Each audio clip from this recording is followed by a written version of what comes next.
하나, 둘, 셋, 셋. 예. 네, 안녕하세요.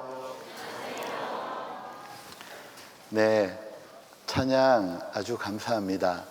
한 사람 되기 원하는데 이번에 동계 수련회에 참석한 우리 모든 형제 자매님들, 하나님이 원하시는 한 사람 되면 참 좋겠습니다. 이 자리에 온 것만 해도 너무 잘한 거예요. 세상 친구들하고 다르게 이 자리에 와서 하나님의 말씀을 배우고, 그리고 하나님께 은혜를 얻어가지고 새롭게 살려고 왔잖아요. 그 자체만 해도 하나님이 너무 좋아하실 것 같습니다.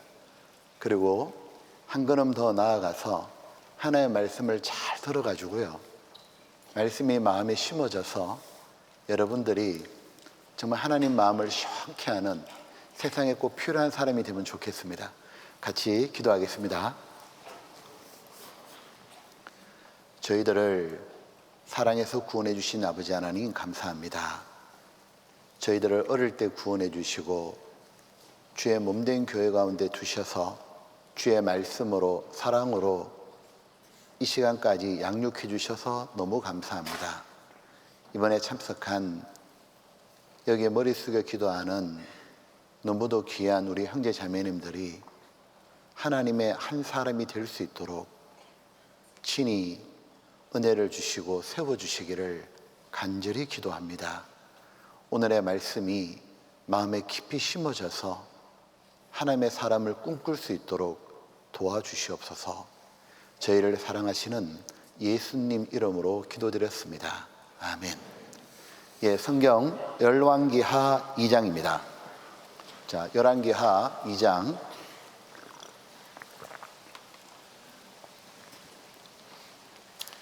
열왕기하 2장의 19절입니다. 구약 성경 562쪽입니다. 자, 엘리사의 기적이 나오죠. 열왕기하 2장 19절입니다. 자, 다 찾으셨으면 제가 한번 읽어볼게요. 그 성 사람들이 엘리사에게 고하되, 우리 주께서 보시는 바와 같이 이 성읍의 터는 아름다우나 물이 좋지 못하므로 토산이, 땅에서 나오는 산물이죠, 익지 못하고 떨어지나이다. 엘리사가 가로되, 새 그릇에 소금을 담아 내게로 가져오라 하며 곧 가져온지라. 21절은 같이 한번 읽어볼까요? 엘리사가 물 근원으로 나아가서 소금을 그 가운데 던지며 가로되,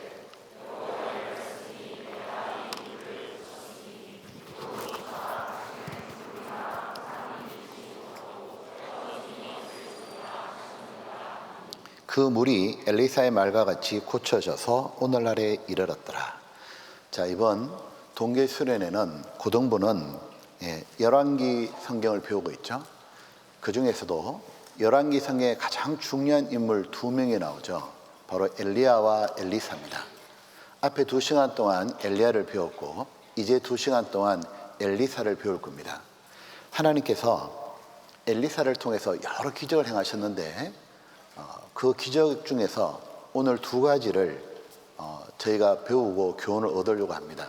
첫 번째 기적은 여리고 성읍에 샘물이 좋지 않았는데 그 샘물을 엘리사가 고친 것과, 두 번째는 이 국을 끓였는데 거기 독이 들어있었어요. 그 독을 해독한 그 2가지 기적으로 제가 교훈 받아볼게요. 지금 이 내용은 첫 번째입니다. 여리고의 샘물을 고쳤죠. 자, 열왕기 2장에 이래 돼 있죠. 여기 보면 이 성읍의 터는 아름다우나 물이 좋지 못하므로, 여기 성읍은 위에 읽어보면 여리고 성을 가리켜요. 여리고 성은 터는 참 좋은데, 아름다운데 물이 좋지 못한 거예요. 이 땅은 참 좋은데 물이 나쁘면 농사가 안 되잖아요. 수질 오임이 됐다는 뜻이에요. 그러니까 애서 농사를 지어도 수확을 기쁨이 없는 거예요. 이 사람도 짐승도 오염된 물을 계속 마시면 병이 들잖아요. 공장 폐수 같은 거 계속 마시면 사람이 큰 병도 걸리고 암도 걸리잖아요. 기형 물고기가 태어나고 사람도 기형아가 태어날 수 있잖아요. 빨리 죽잖아요. 이 사람이 장수하는데도 물이 아주 중요합니다. 그러니까 좋은 물을 마시면 장수한다 하잖아요. 지금 이 여리고 성읍의 문제는 뭐였냐면 물이었어요. 물. 이 문제가 물이었구나. 이래 돼 있죠. 물이 좋지 못함으로 토산이 땅의 열매가 익지 못하고 떨어지니이다. 사람도 죽게 되고. 그래서 엘리사가 소금을 담아 내게로 가져오라고. 그리고 물 근원으로 나아갔어요. 물 근원이란 말은 물이 올라오는 샘이겠죠. 그 샘에 가서 소금을 그 가운데 던지니까 하나님이 뭐라고 말씀하시냐면 내가 이 물을 고쳤으니 이로조차 다시는 죽음이나 토산이 익지 못하고 떨어짐이 없을지니라. 그 물이 엘리사의 말같이 고쳐져서 오늘날에 이르렀더라. 이제 물이 고쳐져 가지고 좋은 물이 공급되니까 이제 풍성한 열매를 거뒀던 그 사건이에요. 자, 지금 이런 거죠. 소금을 던져 가지고 여러 개의 물을 고쳐요. 이렇게. 그런데 실제로 이스라엘 땅에 가게 되면 엘리사의 샘이 있어요. 그래서 요렇게 엘리사의 샘을 그 예전에 있던 엘리사의 샘을 관광지로 만들어 놨어요. 요렇게 물이 흘러서 오는 거죠. 이 분당 한 4,500리터 4.5톤의 물이 솟아나서 계속 흐르고 있다는 겁니다. 지금 또 이 물을 먹을 수 있다 그래요. 직접 받아서 물을 가져간다 그래요. 자, 이 사건이에요. 자, 우리가 이 사건을 통해서 무엇을 배울 수 있을까요? 먼저 여리고는 참 아름다워도 물이 나쁘면 아무 산물이 안 나오잖아요. 그러니까 여리고에 제일 필요한 건 뭐냐면 좋은 물이에요. 좋은 물만 공급되면 여리고는 토산이 엄청 나오는 거예요. 엄청난 수확이 나오는 겁니다. 이 여리고는 사람과 같은 겁니다. 이 사람은 본래 하나님의 형상대로 지음받아서 아름다운 존재잖아요. 그런데 죄로 말미암아 타락해서 의의 열매를 그냥 죄의 열매만 가득하고 영생이 이르지 못하고 죽음을 맞이하는 거예요. 이 사람에게 필요한 건 뭐냐면 좋은 물입니다. 이 사람도 좋은 물만 딱 공급만 되면 이 사람이 영생도 얻고 죄에서 벗어나가지고 의의 열매를 가득 거두게 되고 하나님처럼 영광스럽게 살 수 있는 겁니다. 이 사람에게 영생을 주는 물이 있어요. 사람에게 영원한 생명을 주고 사람을 죄의 굴레에서 벗어나게 하는 물, 사람을 완전히 고쳐주는 물, 가장 좋은 물, 가장 깨끗한 물, 그 물을 하나님이 사람에게 주신 거예요. 그 물이 바로 하나님의 말씀인 성경인 거예요. 성경 중에도 바로 복음, 예수님이 이루신 복음인 거예요. 누구든지 간에 예수님의 이 복음의 물을 마시면 사람은 영생을 얻잖아요. 그리고 예수님의 말씀을 계속 마시는 사람은 삶이 고쳐지는 겁니다. 그리고 풍성한 열매를 거둘 수 있는 거예요. 자, 요한복음 4장입니다. 요한복음 4장.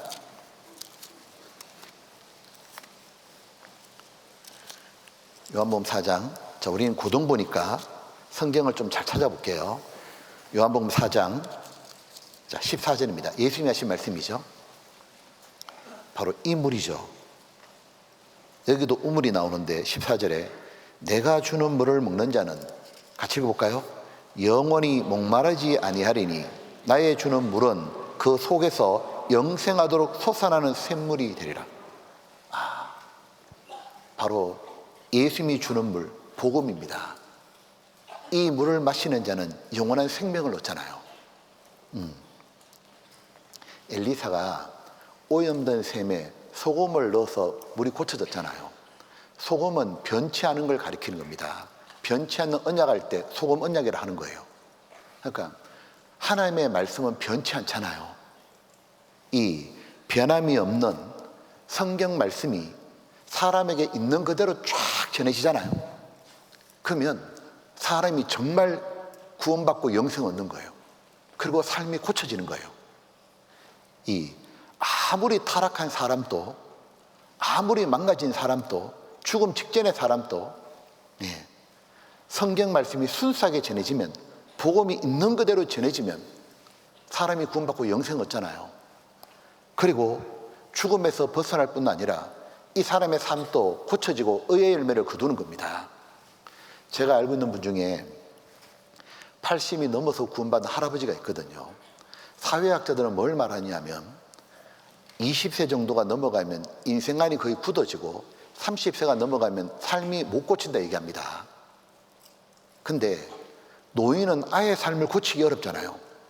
근데 80된 분이 예수님이 주는 물, 예수님의 복음, 말씀 듣고 구원받더니 완전히 고쳐지는 걸 제가 본 적이 있거든요. 이 어른이 알코올 중독자예요. 알코올 중독이니까 하도 술을 많이 드셔가지고 평소에도 손을 떠는 겁니다. 그리고 뭐 하나님하고 천리말리 먼 분이에요. 근데 자식이 구원받고 어떻게 전도하려고 매달려가지고 이분이 어느 날 성경 강연에 비디오 테이프를 본 거예요.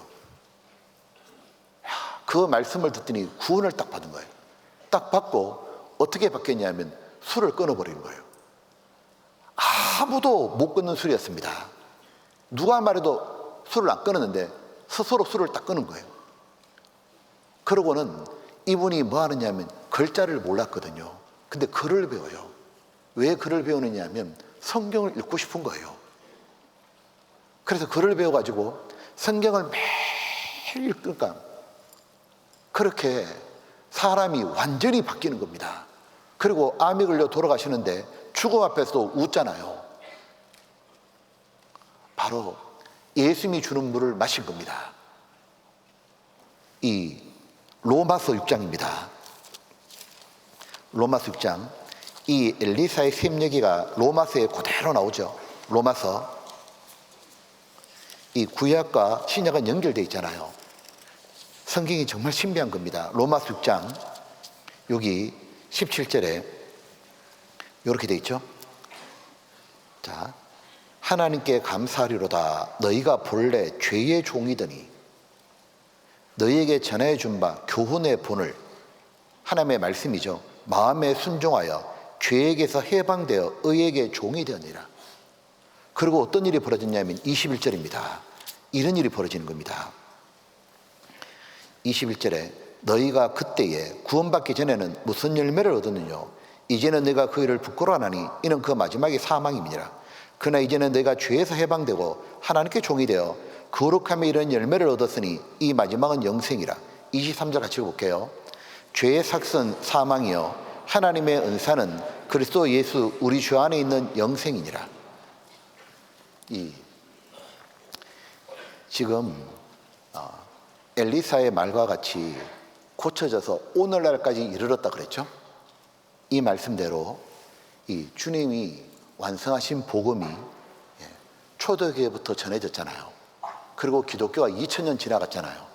2000년 동안 이 예수님의 순수한 복음이 전해지고 이어졌던 겁니다. 이 초대교회부터 전해진 복음, 베드로가 믿었던 복음, 사도 요한이 믿었던 복음, 바울이 믿었던 복음, 그 복음이 그대로 순수하게 전해지잖아요. 그러면 어떤 사람도, 어떤 죄인도 전부 다 뭐냐면 영생을 얻고 죄에서 벗어나고 이제는 풍성한 의의 열매를 거두는 겁니다. 이 바울 사도 보셔요. 원래 예수님을 대적하고 핍박하던 사람이잖아요. 근데 예수님을 만나가지고 그 복음을 직접 들었잖아요. 그러고는 완전히 변했잖아요. 영생을 얻더니 완전히 바뀌었잖아요. 그리고 이제는 이 복음을 위해서 자기의 인생을 다 바쳤잖아요. 얼마나 많은 사람들을 구원으로 인도했어요. 사도 바울이 얼마나 많은 열매를 거둔 거예요. 30배, 60배, 100배가 아니라 이 세계 선교를 열었잖아요. 완전히 고쳐지는 겁니다. 지금부터 300년 전에 1725년에 태어난 한 명을 제가 소개할게요. 영국에 태어났는데 어렸을 때부터 아주 불행하게 살았어요. 그러니까 환경이 너무 불우하다 보니까 엇길로 많이 갔습니다. 이 배를 탔는데 나중에 뭐가 됐냐면 노예선 선장을 한 거예요. 그 당시 유럽이 아프리카 쪽으로 지배했잖아요. 아프리카에 있는 흑인들을 사고 파는 겁니다. 사람을 사고 팔고 하니까 참 나빴잖아요. 이 노예 선장이 되어가지고 사람을 사고 파는 무역을 했는데 악명이 자자했다 그래요. 욕도 함부로 하고 폭력 일삼고 방탕하고 죄인의 대명사였습니다. 그러다 어느 날 23살 때 이제 대서양을 건너가다가 이 큰 폭풍이 와가지고 배가 침몰하려고 그러는 거예요. 이제 눈앞에 죽음이 찾아온 거예요. 그때 이 사람이 처음으로 전심으로 하나님께 간절히 부르짖었다는 거예요. 그때 한 기도가 뭐냐면, 주님, 만일 이 폭풍에서 자기 살아남기만 해준다면, 살림만 주신다면 제 삶을 바꾸겠다고. 근데 정말 살아난 거예요. 나중에 영국에 돌아와가지고 성경을 읽기 시작했습니다. 성경을 읽는데 요한복음과 로마서를 읽다가 바로 예수님의 복음을 깨닫게 되는 거예요. 사람이 구원받는 건 행위가 아니고 은혜로 되는 거구나. 그래서 자기 같은 추악한 죄인도 예수님의 피가 모든 죄를 사하셨고, 나 같은 죄인도 예수님 덕분에 천국 갈 수 있는 거구나. 그걸 딱 깨닫게 된 거예요. 구원받고 난 다음에 너무 좋아가지고 시간이 지나는 가운데 이분은 찬송시를 적게 돼요. 그 찬송시가 전 세계 사람들이 다 아는 찬송시예요. 바로 Amazing Grace예요. 찬송가 405장, 나 같은 죄인 살리신. 그는 존 뉴턴이라는 사람이에요. 그는 구원받고 난 다음에 삶이 완전히 변화됐거든요. 이 찬송가를 281개를 만들었다고 합니다. 작사를 했는데 그 중에 3개가 우리 찬송가에 실려 있어요. 이 귀하신 주의 이름은, 그것도 존 뉴턴의 작품입니다. 이 찬송가 내용이 뭐냐면 전부 다 인용입니다. 방탕한 생활에서 구원해 주신 은혜가 너무 커서 감사하는 그런 내용이에요. 그리고 이분이 39살에 목사가 돼요. 사람들에게 복음을 전하는데 어떻게 전했냐면 자신의 과거를 숨기지 않았습니다. 나는 추악한 더러운 죄인이었다고. 뭐라고 말했냐면 노예 상인 중에서도 나는 가장 악한 자였다고. 근데 나는 예수님의 은혜로만 살아남은 자라고. 자신을 극도로 낮추고 주님을 지극히 높이면서 복음을 전했거든요.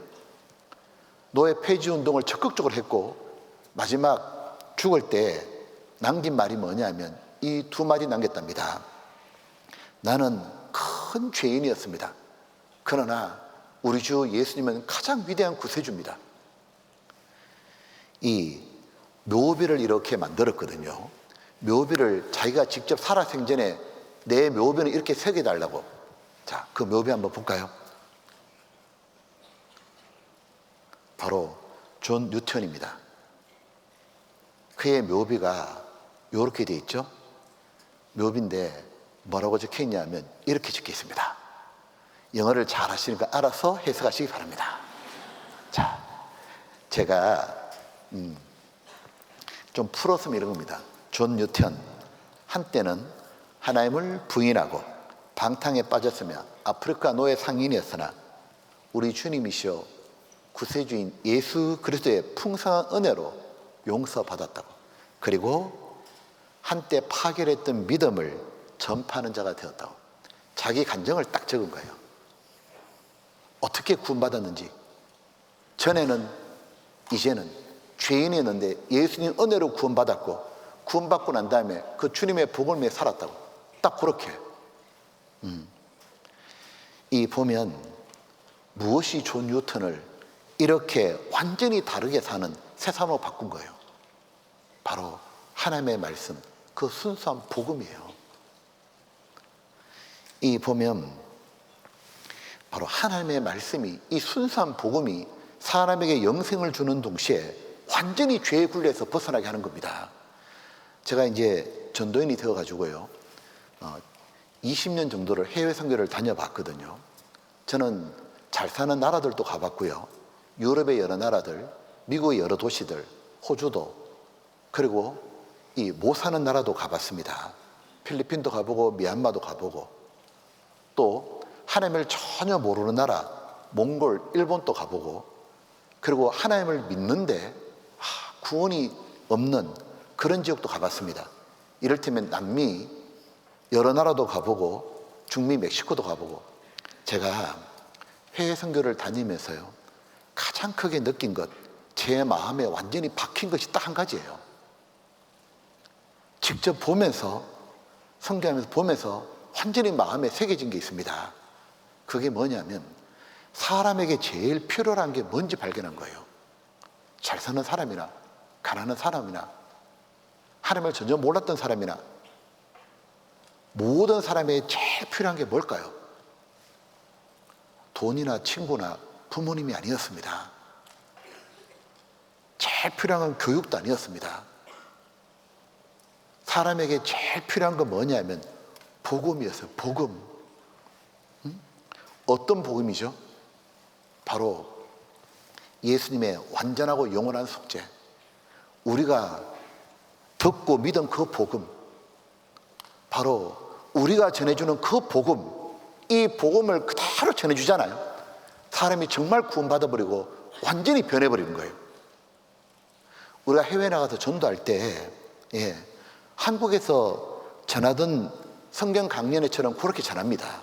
가가지고 뭐 하느냐 하면, 제가 전도 집회하게 되면 이 성경 말씀이 사실이라고, 하나님 말씀이라는 증거를 하잖아요. 그럼 어떤 일이 벌어지냐면, 하나님을 믿던 사람이든 안 믿던 사람이든 성경이 하나님 말씀이라고 쭉 증거하면 하나님 계시라는 걸 확실히 믿어버린 거예요. 그리고 이제 철저한 죄인이라고, 전적으로 타락한 죄인이라고 딱 증거하잖아요. 이대로 지금 지옥에 간다고 딱 선포하게 되면 사람이 정말 회개하는 거예요. 어찌할꼬? 어떻게 구원받냐고. 그리고 예수님의 영원하고 완전한 속죄, 복음을 딱 전해주잖아요. 그대로 딱 믿고 구원받아버린 거예요. 구원받고는 기뻐서 어쩔 줄을 몰라 합니다.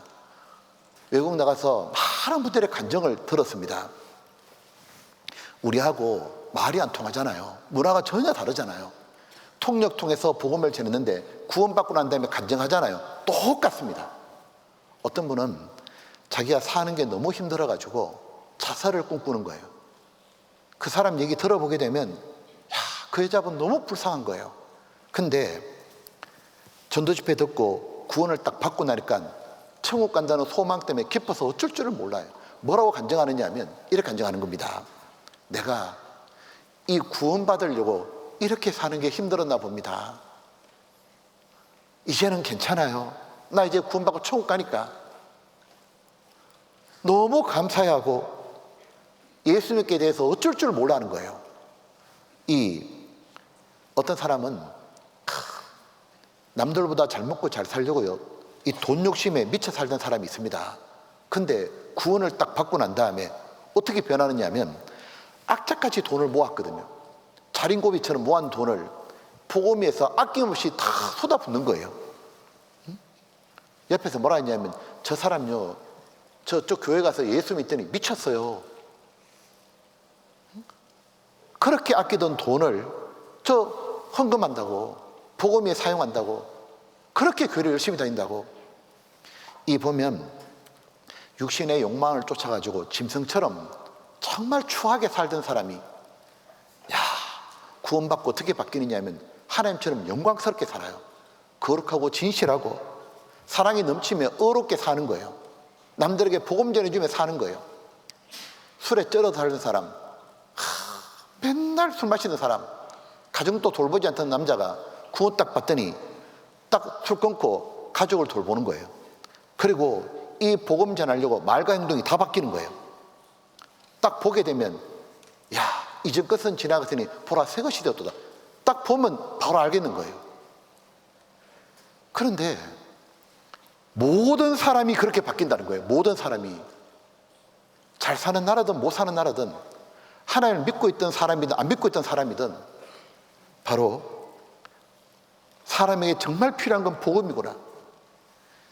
제가 나중에 이 로마서 성경을 사도 바울이 기록했는데, 사도 바울이 로마를 그렇게 가고 싶어 했거든요.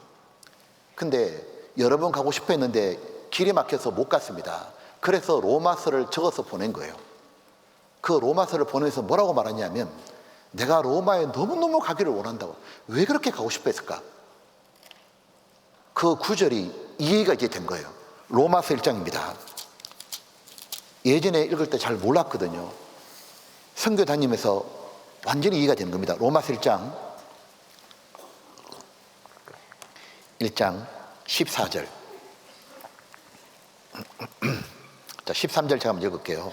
형제들아, 내가 여러 번 너희에게 가고자 한 걸 너희가 모르기를 원치 않으니, 이는 너희 중에서도 다른 이방인 중에 같이 열매를 맺게 하려되 지금까지 길이 막혔도다. 너무너무 전도하고 싶었던 거예요. 14절. 헬라인이나 야만이나 지혜 있는 자나 어리석은 자에게 다 내가 빚진 자라. 그러므로 나는 할 수 있는 대로 로마에 있는 너에게도 복음 전하기를 원하노라. 왜? 16절 때문인 거예요. 16절 같이 읽어볼까요? 내가 복음을 부끄러워하지 아니하노니 이 복음은 모든 믿는 자에게 구원을 주시는 하나님의 능력이 됨이라. 첫째는 유대인에게요, 또한 헬라인이로다.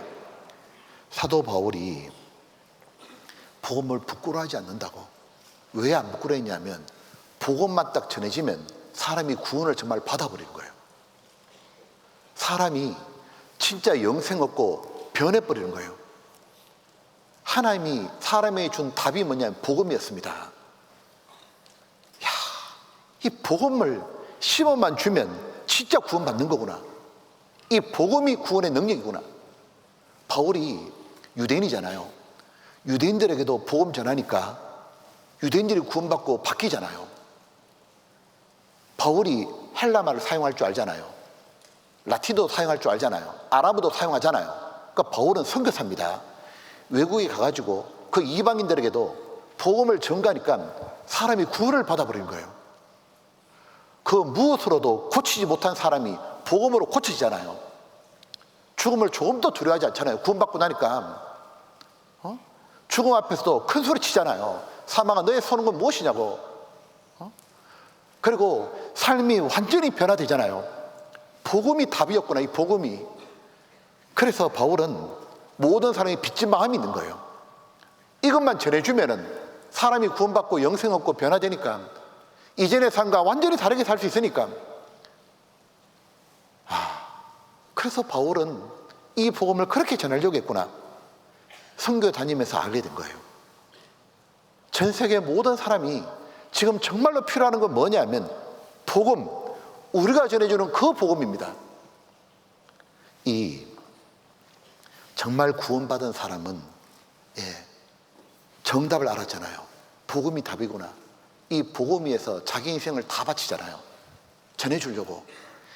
이 초대교회 바울 사도부터 12사도들, 초대교회 성도들이 목숨 바쳐가면서 전도했잖아요. 순교 당하면서까지. 그 짧은 시간에 이 복음이 예루살렘과 온 유대와 사마리아와 땅끝까지 전해졌잖아요.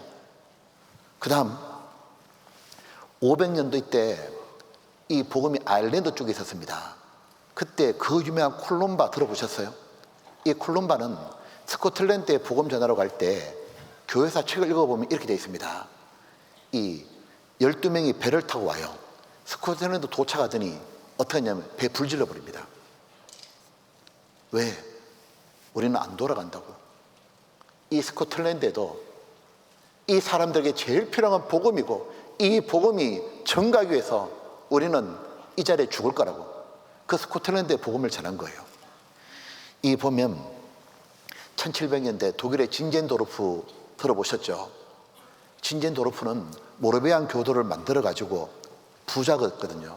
자기의 전 재산을 다 바쳐가지고 선교사를 파송했습니다. 선교사를 파송하면서, 전 세계 선교사 파송하면서 구호를 뭘 만들었냐 하면 어린 양이 수고한 걸 거둬들이자. 그래서 전 세계에 선교사가 파송돼서 복음 전할 때, 그때 복음 전할 사람이 순교당하잖아요. 그럼 순교당한 그 지역에 또 다른 선교를 또 파송해요. 여러분, 1700년대 영국의 요한 웨슬레 아시죠? 요한 웨슬레가 감리교 창시자잖아요. 그가 구원 딱 받고 난 다음에 외쳤던 구호가 뭐냐면 세계는 나의 교구라고. 그가 구원받고 난 다음에 복음을 전하는데 구원받지 못한 이 기독교인들이 이 복음을 해방했잖아요. 이 요한 웨슬레에게 강단에 설교를 못하게 만들었거든요. 근데 웨슬레가 못한다고 가만히 있습니까? 왜냐하면 이 복음이 안 전해져가 사람이 망가진 건데, 이 생명의 복음을 어떻게 하냐면, 그럼 강단에서 못 전하게 되면 야외에서 전하면 된다고. 덜판으로, 공장으로, 탄광촌으로, 술집 앞에 가가지고 사람들 모아놓고 야외 설교했잖아요. 엄청난 사람이 구원받았잖아요. 뭐라고 말했냐면, 복음이 필요한 곳이 내가 설교할 것이며 세계는 나의 교구다고. 왜? 복음이 정답인 걸 알았던 거예요. 이 요한 웨슬레 일기장을 읽어보게 되면 이런 내용 나옵니다. 자기가 설교하는 도중에 돌을 맞아가지고 3번 쓰러졌다 나와요. 그리고 60차례에 걸쳐가지고 폭행을 당했다고. 그런데도 왜 복음 전합니까? 복음이 답이거든, 이게요. 복음이 구원의 능력이거든요. 좋은 물만 넣어주면은, 순수한 복음만 넣어주면, 사람이 살아나잖아요. 사람이 완전히 마귀의 종에서 벗어나잖아요. 죄의 종에서, 세상의 종에서 벗어나잖아요. 하나님처럼 영광스럽게 살잖아요. 그래서 이 복음을 전해준 거예요. 이 미국의 선교사 아도니암 저더슨이 1800년 초에 미얀마 가잖아요. 미얀마 가가지고 감옥 생활하면서 거기 자기 가족이 다 죽습니다. 끝까지 미얀마에 남아가지고 복음 전했잖아요. 왜? 이 미얀마 사람들에게 답이 뭐냐면 복음이었거든요. 그는 이렇게 말했습니다. 이 미얀마 바다에 죽으면서, 빠져 죽으면서 직전에 마지막에 한 말이, 자기가 나는 이 주님과 복음을 위해, 미얀마를 위해 목숨을 버리노라. 이 영국의 시티 스터더 들어보셨죠? 이 캠브리지 대학의 천재입니다. 백망장자입니다. 당시에 가장 뛰어난 인재였거든요. 구원받고 난 다음에 사람에게 필요한 건 복음이구나, 하나님이 고쳐준 물이 바로 이 복음이구나, 이게 생명수구나. 그래서 어떻게 했냐면 이 복음을 전하기로, 인생을 바치기로 선교사로 지원해요. 그래서 중국에 선교사로 가요. 중국에서 한 10년 정도 선교하다가 돌아와서 인도에서 6년 있다가, 그때 나이가 50입니다. 근데 이 어떤 포스트를 봤냐 하면, 이런 포스트를 봤습니다. 식인종도 선교사를 기다리고 있다. 식인종도 선교사가 필요하다. 아프리카에 선교사가 필요하다. 복음을 전해 선교사가 필요하다. 50세 건강이 안 좋은데 시티 스터드가 그 아프리카에 선교사로 가요. 콩고에 18년 동안 있으면서 생명수 이 복음을 전해주는 거예요. 그는 별명이 위대한 하얀 추장이었습니다. 그는 무슨 말했냐면 이런 말입니다. 어떤 사람은 교회의 종소리 속에 살고자 하나 나는 지옥 한복판에다 구원가회를 차리겠다고. 이 보면 이렇게 순수한 복음들이 전부 다 고난과 함께, 핍박과 함께, 수고와 희생과 함께 전해져 가지고 오늘날까지 온 겁니다. 자, 이건 보셔요. 바로 세계는 나의 교구다 말한 거예요. 그리고 시티스터는 식인종도 선교사를 기다린다고 가서 복음 전한 거예요. 바로 시티스터입니다. 젊었을 때부터 마지막 주님 앞에 갈 때까지 어떤 이는 교회 종소리 속에 살고자 하나 나는 지옥 한복판에다 구원가회를 차리겠다고. 윌리엄 부스 아시죠? 윌리엄 부스는 복음을 전하는데 어떻게 했냐면 소외청, 가난한 사람, 술집, 저 사람들은 복음을 못 듣는 거예요. 군대 만들었습니다. Salvation Army 해가지고 구세군을 만들어가지고 군복 입고 군악대처럼 행진하고 어떻게 하냐면 술집 거리 가가지고 군악대 치면서 거듭나야 된다고 복음 듣자고 복음 외치니까 술집 사람들이 싫어하잖아요. 반대편에 군대가 또 조직됩니다. 해골 군대라고. 나중에 4,000명 정도 만들어졌다는데 복음 전하면 돌 던져서 맞아 죽기도 했던 거예요. 근데 이 윌리엄 부스는 왜 그렇게 했냐? 어떤 사람의 열망은 예술에 있고 어떤 사람의 열망은 명예에 있고 어떤 사람의 열망은 재물에 있으나 나의 열망은 영혼 구원에 있습니다. 하나님의 빛도 없이 소망이 없는 영혼에 한 사람이 있는 한 나는 사울이 끝까지 사울이라. 바로 생명수. 물이 좋지 못해서 토산에 좋은 게 안 나왔잖아요. 열매가 안 나왔잖아요. 생명수만 주면은 복음만 전해주면 다 거듭나고 된다 그 말인 겁니다. 이 보면 예수님이 완성하신 복음이 예수님의 제자들, 사도들 그들이 복음을 전해가지고 그 순수한 복음이 고난과 함께 지금까지 계속 전해져 왔잖아요. 그 복음이 지금 우리 교회에 와가지고 이 순수한 복음을 그대로 전하고 있잖아요. 자, 이거 한번 보셔요. 예. 이 윌리엄 부스가 트럼펫이라고 그랬습니다. 하나님의 나팔수처럼 복음을 불렀거든요. 여기 보면 지금 사도행전에 예수님이 이렇게 말씀하셨잖아요. 오직 성령이 너희에게 임하시면 너희가 권능을 받고 너희에게 임하시면 구원받은 우리 교회죠. 예루살렘과 온 유대와 사마리아와 땅끝까지 이르러 점점 확장돼 가지고 내 증인이 되리라. 이 말씀을 하셨는데 2000년 하신 말씀이잖아요. 이것이 지금 그대로 다 이루어진 거 아시죠? 잘 보세요. 여기 예루살렘은 유대 안에 있는 수도잖아요.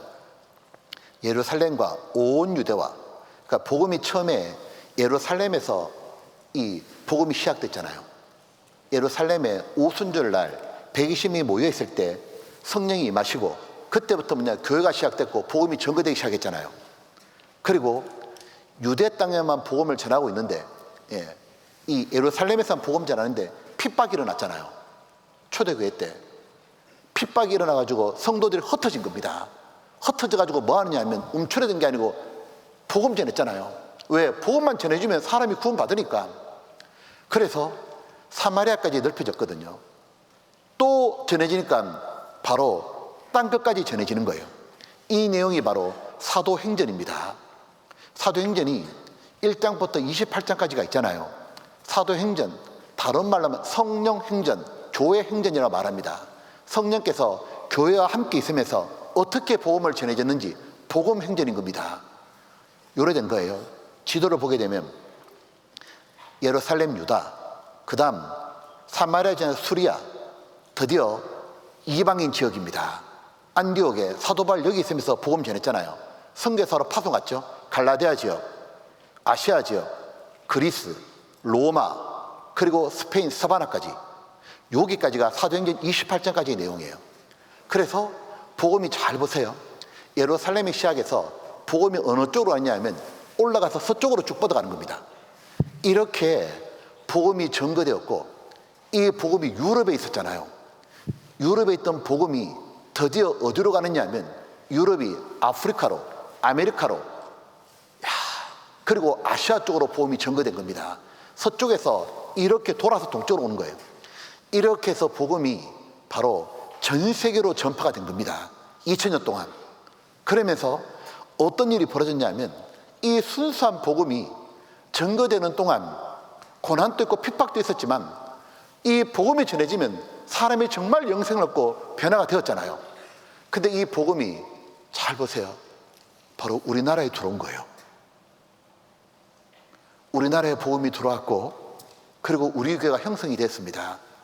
그리고 1983년에 우리 교회가 시작됐죠. 그리고 국내 교회 전도가 쫙 됐잖아요. 235개 교회가 있잖아요. 그 순수한 복음을 듣고 우리가 구원받았잖아요. 그리고 어떤 일이 벌어지냐면 우리가 국내 선교를 하는 동시에 하나님이 우리와 함께 주셔서 해외 선교를 계속 또 했잖아요. 그러니까 이런 일이 벌어진 겁니다. 다시 우리에게 왔던 복음이 다시 전 세계에 지금 전해지고 있잖아요. 여기 보면 그래서 지금 이런 일이 벌어졌잖아요. 한국 교회에서 전 세계 복음 전하고 있잖아요.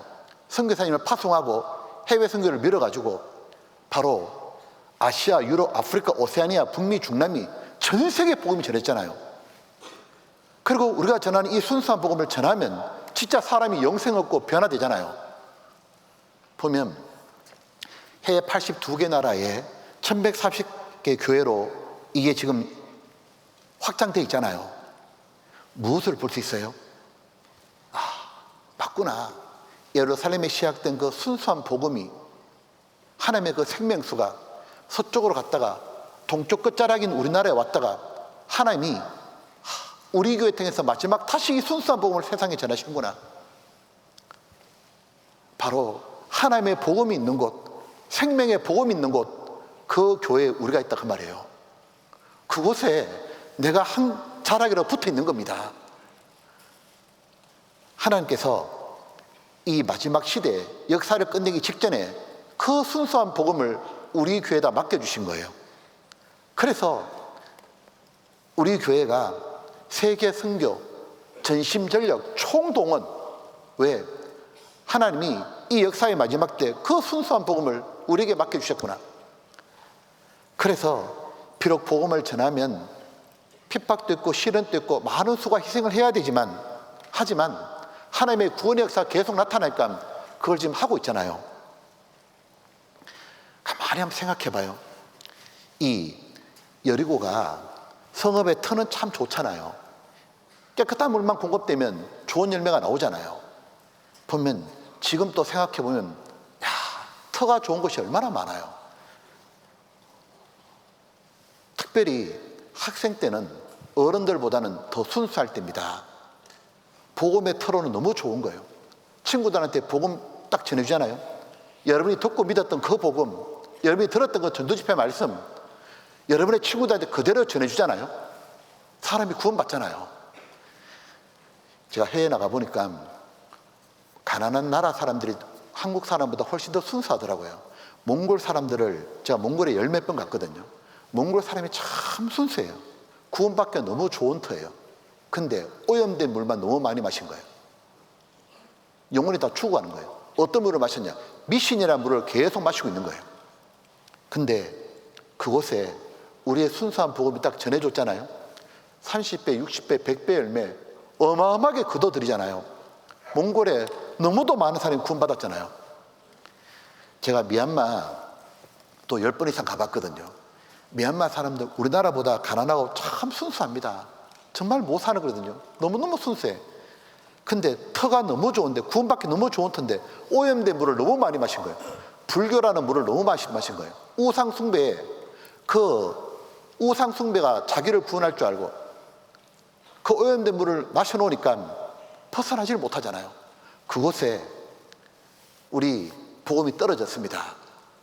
그것에 복음을 전했는데 어마어마한 사람이 구원받잖아요.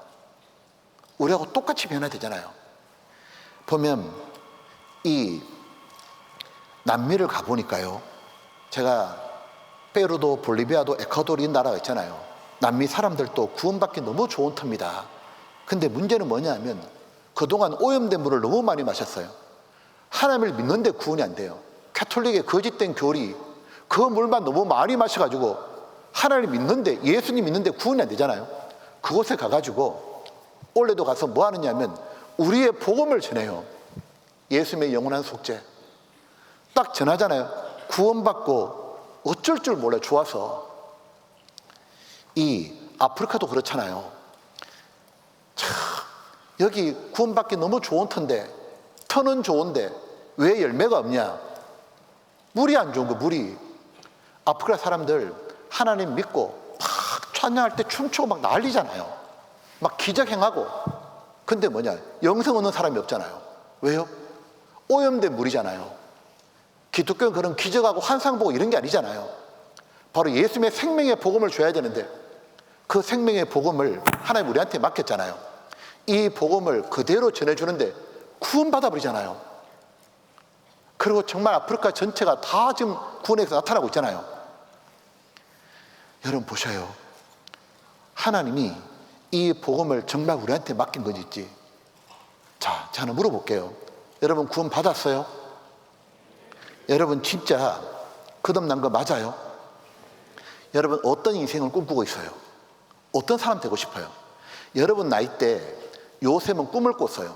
요셉이 17세 때 하나님이 주시는 꿈을 꾸고 난 다음에 형들에게 찾아가자. 형들이 뭐라 말했냐면 저기 꿈꾸는 자가 온다고. 요셉은 하나님이 주시는 꿈을 꾸고 있었습니다. 여러분 어떤 꿈을 꾸고 있어요? 어떤 사람 되고 싶어요? 이런 마음 안 들어요? 하나님의 이 순수한 복음, 이 생명수, 내가 이거를 아직 듣지 못한 사람들에게 전해주는 사람이 되자. 나도 요셉처럼 꿈꾸자. 사람이 주는 꿈 말고 서양 사람들이 심어주는 그런 헛된 꿈, 뭐 돈 벌고 뭐 유명한 사람 되고 인기 뭐 배우 되고 그런 하찮은 꿈 말고 하늘이 주시는 꿈 말이야. 하늘이 주시는 꿈. 하늘이 이 천한 나에게 주시는 꿈, 바로 요셉이 품었던 꿈, 이 순수한 복음, 생명수, 이거 전하는 사람 되자. 하나님의 방법은 언제나 사람이요. 예수님은 자신이 완성하신 복음을 자신의 제자를 통해 온천에 전해지게 했잖아요. 이 바울 사도가 마지막 선 성경이 디모데 전후서입니다. 디모데에게 보낸 편지거든요. 바울은 죽음을 앞두고 마지막 성경을 희한하게도 디모데에게 딱 보내요. 왜 그랬을까요? 바울은 아는 겁니다. 하나님의 사람이 필요하다는 걸. 바울은 자신이 세상을 떠나고 난 다음에도 하나님이 주신 이 순수한 복음, 이 순수한 복음, 이것이 변질되지 않고 온 세상에 전해져야만 사람의 생명이 사는데 이걸 누가 전할꼬? 바울이 사랑하는 아들 같은 디모데인 겁니다. 그래서 바울은 죽기 전에, 세상 떠나기 전에 마지막 성경 디모데예요. 디모데에게 바울은 이 디모데 전후를 보내면서 이렇게 말하잖아요. 오직 너 하나님의 사람아. 디모데전서 6장입니다.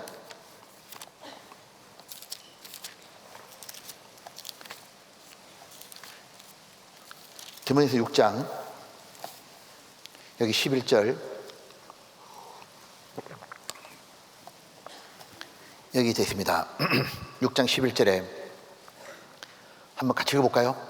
오직 너 하나님의 사람아 이것들을 피하고 의와 경건과 믿음과 사랑과 인내와 온유를 좇아라. 자, 들어보시죠. 12절에 먼저 믿음의 선한 삶을 싸우라. 그 다음 20절에 디모데야 너에게 부탁한 걸 지키고 거짓되어 그는 지식에 망령되고 허한 말과 변론을 피하라. 부탁한 게 뭘까? 복음입니다. 자, 들어보시죠 한번. 바울은 디모데에게 이렇게 표현을 해요. 여러 가지 말로 사람을 표현할 수 있잖아요. 아, 천재다.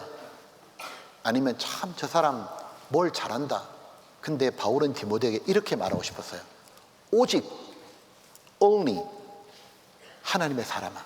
디모데야 너는 하나님의 사람이라고. 하나님이 가장 아끼는 사람이고 하나님이 꿈을 이루고 싶어하는 사람이고 하나님의 마음을 시원케 하는 사람이고 하나님의 신복이라고. 하나님이 너를 들어서 사용하실 거라고. 하나님의 소명을 이루는 사람, 하나님의 갈증을 풀어주는 사람, 바로 세상에서 모든 사람이 가장 필요한 게 복음이고 바로 이 복음을 전해줄 사람, 세상에 반드시 있어야 될 사람. 디모데 네가 그 사람이라고. 너는 보통 사람이 아니라고. 세상에 있는 그런 시시한 사람이 아니라고. 너는 하나님의 사람이라고. 세상 모든 사람이 제일 필요한 이 복음, 이 복음을 전해줄 오직 너 하나님의 사람아. 디모데 전후서를 기록하면서 이렇게 말합니다. 디모데야 이 복음 지켜야 된다. 왜? 마귀가 이 순수한 복음을 변질시키려 할 거니까. 디모데는 바로 복음을 지켰습니다. 바울이 전해준 그 순수한 복음을. 그리고 디모데는 이 복음을 전했습니다. 수많은 사람들을 주님 품으로 인도했잖아요. 그리고 디모데는 복음을 또 다른 사람에게 충성된 일꾼을 세워서 계승했습니다. 디모데는 복음을 전하고 복음 지키고 복음을 또 다른 사람 맡기는 일을 하는데 복음과 함께 고난을 많이 받았어요. 이 일을 위해 자기 인생을 다 바쳤거든요. 하지만 하나님의 능력이 함께해서 너무도 많은 사람이 구원받았잖아요. 그리고 디모데는 자신의 이름이 성경에 기록되고 영원토록 빛나는 별이 된 거예요.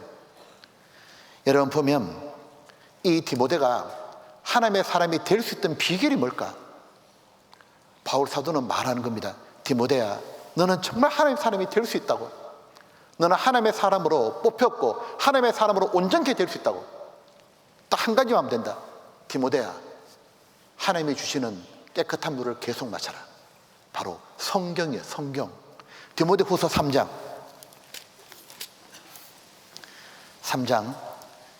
15절 15절에 또 내가 어려서부터 성경을 알았나니 성경은 능히도로 하여금 그리스도 예수 안에 있는 믿음으로 말미암아 구원에 있는 지혜가 있게 하느니라. 16절 17절은 같이 읽어볼게요.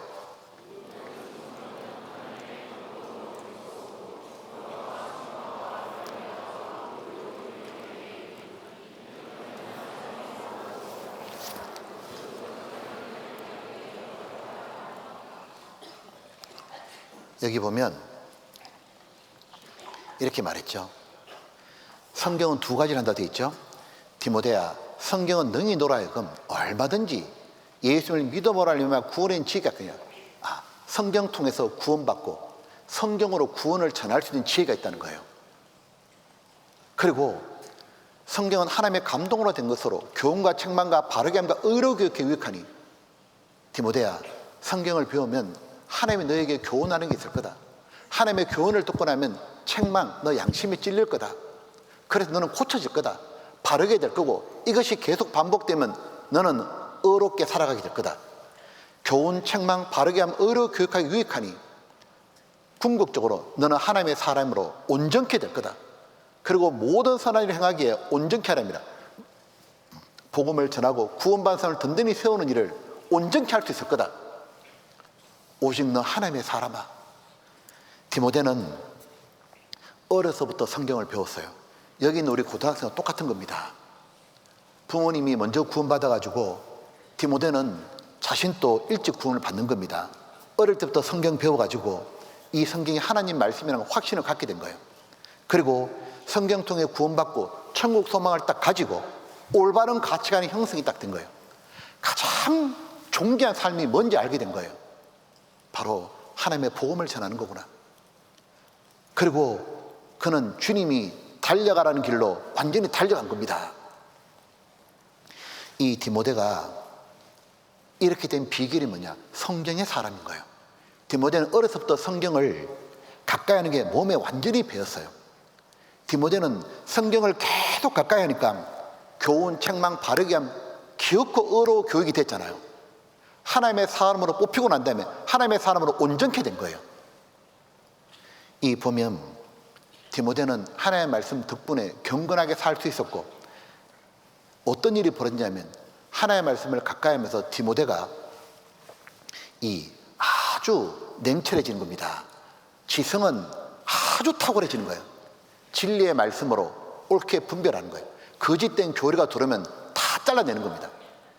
하나님의 말씀으로 디모데는 가슴은 너무 따뜻한 거예요. 사랑으로 마음이 꽉 차니까 잃어진 영혼 보면 어떻게 구원하려고 그러고 형제자매를 동정하고 눈물을 흘려요. 눈물이 많은 사람이 되었고 디모데의 영혼은 하늘 높이 올라갔잖아요. 그는 거짓이 없는 믿음이에요. 그는 사람들 앞에서 하는 신앙이 아니에요. 하나님 앞에서 하나님의 뜻과 영광만을 구하고 싶어 했잖아요.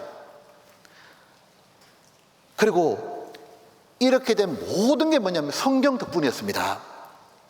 바로 성경이 디모데를 하나님의 사람으로 하나님의 선한 일을 온전케 하도록 만든 거예요. 여러분 정말로 하나님의 사람이 되고 싶지 않아요? 그러면 이 성경을 목숨처럼 사랑해야 되는 거예요. 성경이 다 바꾸는 겁니다. 다니엘 아시죠? 다니엘큼 떠오르는 게 뭐냐면 많은 사람을 옳은 대로 돌아가게 한 거잖아요. 여기 아니구나. 여기 보면 다니엘이 많은 사람을 옳은 대로 돌아가게 해서 궁창의 별것처럼 빛났잖아요. 근데 다니엘이 여러분 나이 때 바벨론의 포로로 끌려갔잖아요. 바벨론 포로로 끌려가가지고 이 다니엘이 머리가 좋으니까 박사 교육을 받았잖아요. 근데 박사 교육 받는 과정에서 이 느부갓네살 왕이 자기 신에게 제사를 지내는 그 음식을 먹어야 되는 거예요. 최고로 좋은 음식을 먹이려 했는데 다니엘은 양심이 딱 걸리잖아요. 왜냐하면 우상에 바쳤던 음식을 먹을 수가 없잖아요. 다니엘이 만약 먹지 않으면 큰 문제가 생길 수 있고 자기가 죽을 수도 있거든요. 근데 다니엘이 어떻게 했냐면 하나님 편에 딱 섰죠. 뜻을 정해가지고 왕의 진노로 자기를 더럽히지 않기로. 그런 선택을 어떻게 할 수 있을까, 다니엘이? 그 어린 나이에 아무도 안 보는데 무슨 이스라엘 땅에 사는 것도 아니고 그냥 바벨론 포로를 끌려온 주제에 남들 볼 때는 너무 이상한 애잖아요. 근데 다니엘은 왕의 진미 다들 먹는데도 안 먹기로 마음을 딱 붙이잖아요. 도대체 그 믿음이 어디서 나오는 걸까? 바로 말씀이 마음에 완전히 심겨져 버린 거예요. 다니엘 어릴 때부터 성경을 배웠잖아요. 구약 성경에 레위기를 보게 되면 우상에 바쳤던 음식 먹으면 안 되잖아요. 하나님 앞에 큰 죄가 되었습니다. 다니엘은 말씀이 마음에 완전히 심어진 거예요. 못하겠는 거예요. 다니엘의 세 명의 친구 잘 아시잖아요. 세 명의 친구도 똑같죠. 느부갓네살이 우상 크게 신상 만들어 놓고 절하라고, 절하지 않으면 풀무불에 집어넣어 버릴 거라고. 이 다니엘의 세 명의 친구가 절 안 하잖아요. 뭐라고 말하냐면 하나님이 지켜줄 거지만 혹 하나님이 그리 아니하실지라도 우리가 왕의 신들을 섬기지 아니하고 왕의 세우신 금신상에도 절하지 않을 걸 아옵소서. 그때도 죽는다 그런데도 어떻게 하냐면 하나님 편에 딱 서잖아요. 무엇이 그렇게 만들었냐고요? 바로 하나님의 말씀이에요. 이 말씀이 머리에 있는 게 아니라 마음에 완전히 심겨버린 거예요. 마음에 완전히 심기고 나니까 어떻게 했냐면 우상 숭배에서 지켜준 거예요. 그리고 그들은 축복된 인생으로 바뀌었잖아요. 하나님 편에 서는데 하나님이 안 도와주겠냐고. 다니엘과 다니엘의 세 명의 친구는 완전히 영광스러운 길로 나갔잖아요. 이제요. 이 보면 그렇구나. 이 하나님의 말씀이 마음에 심어지면 정말 죄에서 지켜주는구나. 잠언 2장입니다.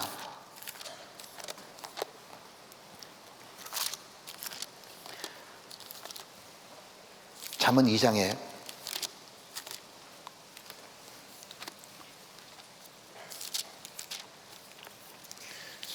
여기 1절에 이래 되어 있잖아요.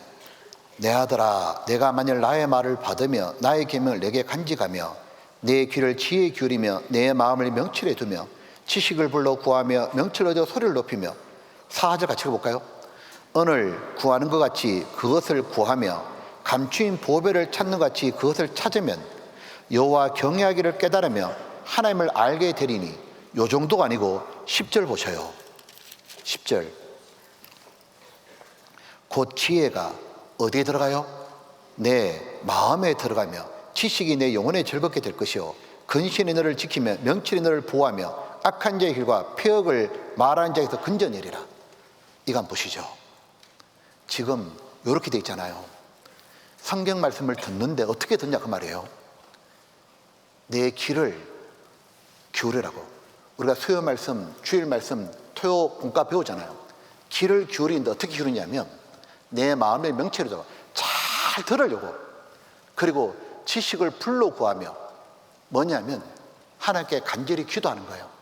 하나님, 제가 하나님 말씀이 완전히 내 마음에 심어지게 해달라고. 하나님 말씀을 잘 깨닫게 해달라고. 이 말씀이 내 마음속에 심어달라고. 그리고 은을 구하는 것 같이 감추인 보배를 찾는 것 같이 보물 찾기 하듯이 보물이 있는 곳에는 빨리 달려가잖아요. 우리가 정말 이 성경 말씀이 나를 지켜주고 나를 하나님의 사람으로 만들어줄 거다, 그거 믿는 사람은 토요일날 빨리 교회 가죠. 아니, 주일날 말씀 잘 듣잖아요. 졸지 않잖아요. 그 사람 무슨 일이 벌어지느냐 하면 정말 이렇게 하신다는 거예요. 네 마음에 들어가며 마음에 심어준다고. 너를 지키며 너를 보호하며 건져내리라. 무엇이냐면 야고보서 1장에 보게 되면 하나님의 말씀을 표현할 때 마음에 심긴도라고 되어 있습니다. 어떤 형제자매들은 말씀이 머리로 지나가는 거예요. 왜냐하면 하나님의 말씀이 얼마나 귀한데, 이 하나님의 말씀을 잘만 들으면 정말 그 말씀이 나를 세워주는데, 지켜주는데, 다니엘은 나이가 들었어도 성경을 그렇게 읽었잖아요. 어렵게 성경 구해가지고 계속 성경 읽다가 나중에 다니엘 깨달은 게 있잖아요. 예레미야 성경 읽다가 바벨론 포로로 이제 돌아가는구나, 이 포로 생활 얼마 안 남았구나, 몇 년 안 남았구나 알자마자 다니엘이 기도하기를 결심했잖아요. 성경을 확실히 깨닫고 나면은 사람이 변화가 됩니다. 기도를 하고 싶어지는 거예요. 우리도 마찬가지잖아요. 성경 말씀 듣다가 종말의 징조가 다 나타난 걸 들으면 우리도 기도하고 싶고 전도하고 싶잖아요. 무엇이냐면 성경이 우리를 바꾸는 거예요. 성경이. 근데 사람들이 성경을 너무 가볍게 생각하는 거예요. 이 하나님의 말씀은 살아있고 능력 그 자체입니다. 하나님의 말씀은 살았고 운동력이 있잖아요. 그래서 어떤 일이 벌어지냐면 사람을 변화시키잖아요. 하나님의 말씀은 날선 어떤 것보다도 예리해가지고 우리 생각을 다 찔러 쪼개잖아요. 말씀 들으면 다 내한테 하는 얘기로 들리잖아요. 이 보면 하나님은 말씀으로 6일 동안 지구를 창조했습니다. 지구가 혼돈하고 공허하고 폐허였거든요. 하나님이 가라사대 6일 동안 말씀 내려주고 나니까 마지막에 심히 아름답더라. 온전한 모습으로 점점 바뀌어갔잖아요. 요한복음 11장에 죽은 지 나흘 된 나사로도 예수님이 그 앞에서 말씀했잖아요. 나사로야 나와라. 죽어가지고 나흘이 지났거든요. 절대로 못 걸어나와. 근데 하나님이 말씀하니까 완전히 바뀌어버리잖아요.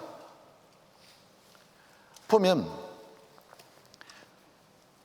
이 하나님이 말씀으로 지구를 바꾸고 죽은 나사로도 살렸는데 나 하나 못 바꾸시겠습니까? 나 하나 변화 못 시키겠냐고. 하나님은 얼마든지 나를 변화시킬 수 있는 거예요. 여러분, 지금 만약에 신앙이 다운됐다면 말씀을 듣잖아요. 예수님이 이 누가복음 24장에 엠마오로 내려가는 제자들에게 낙담되어 내려갈 때, 슬픔이 가득할 때 예수님이 성경 풀어 설명해 주니까 이들이 마음이 뜨거워졌잖아요. 내려가다가 다시 예루살렘 뛰어 올라갔잖아요. 다시 위를 향해 뛰어 올라갈 수 있다 그 말이에요. 보면 이겁니다. 역사 속에서 하나님이 사용했던 모든 사람의 특징은 뭐냐면 전부 다 성경의 사람이에요. 보면 마르틴 루터 아시죠? 마르틴 루터가 바로 종교개혁했잖아요. 마르틴 루터가 캐톨릭 신부였잖아요. 그러다가 자기가 시편과 로마서 읽다가 의인은 믿음으로 사는구나, 예수님이 구원하신 거 믿기만 천국 가는구나 딱 깨닫자마자 이걸 사람들에게 전해줘야 되는데, 문제는 당시가 성경이 독일어 성경이 없는 거예요. 라틴어 성경밖에 없는 거예요. 이 라틴 말은 캐톨릭 신부들만 읽을 줄 알거든요. 평민이 못 읽잖아요. 루터가 뭐 했냐, 라틴어 성경을 독일어 성경으로 번역한 거예요. 그때 때마침 구텐베르크에 이 금속 활자가 나왔잖아요. 성경 번역한 거를 찍어서 드디어 배포하는 거예요. 사람들이 성경 보다가 구원받잖아요. 이 마르틴 루터가 성경 가지고 캐톨릭 교회를 깼습니다. 성경으로 복음을 전했잖아요. 어마어마한 사람이 구원받았잖아요. 마르틴 루터 동상이 독일에가 많이 있는데 공통점이 있어요. 무슨 공통점이 있어요? 전부 다 뭘 들고 있어요? 성경. 바로 마르틴 루터는 이래 말하는 겁니다. 솔라 스크립투라. 이게 뭐냐? 오직 성경. 오직 성경. 여러분 보면 우리들이 성경을요 고등학생 때 매일매일 꾸준히 보잖아요. 꾸준한 건 힘입니다. 꾸준히만 하면 차곡차곡 쌓이게 돼 있거든요. 내가 성경을 잘 이해 안 돼도 매일매일 성경 읽고, 그리고 주일 말씀이나 토요 공과나 잘 듣잖아요. 주일과 토요 공과 잘 듣고 내가 찬빛 공과 잘 하고 있잖아요. 아무것도 아닌 게 아니에요. 어떤 일이 벌어지냐면 차곡차곡 하고 있다 보면 하나님의 역사하는 순간이 옵니다. 그러면 딱 깨달아지고 마음에 기쁨이 확 와요. 요한복음 2장에 예수님이 가나 혼인잔치 갔을 때 포도주가 떨어졌을 때 뭘 하시냐면 종들에게 항아리에다 물을 가득 담아두라고. 종들은 항아리에 물을 가득 담았습니다. 물만 담아놨는데 예수님이 오시더니 딱 말씀하시자 너무 좋은 포도주로 바뀌었잖아요. 포도주는 기쁨을 가리킵니다.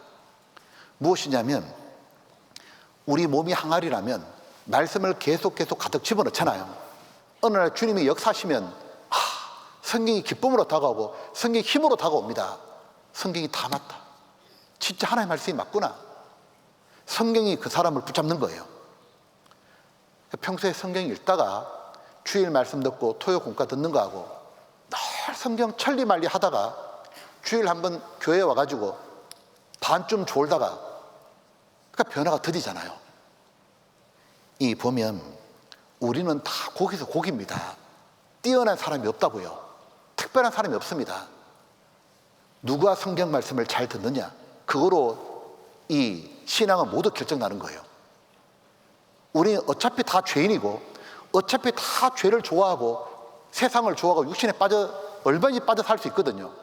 근데 똑같은데 말씀을 잘 듣는 사람은 잡히는 거예요, 진짜. 여러분, 이 성경 하나님이 주신 말씀이에요. 하나님이 이 성경으로 모든 역사를 다 하시잖아요. 성경을 정말 사랑하잖아요. 하나님이 그 사람을 우뚝 세워줍니다. 하나님의 사람으로. 그리고 열왕기하 4장입니다. 열왕기하 4장 두 번째 기적 볼게요. 열왕기하 4장에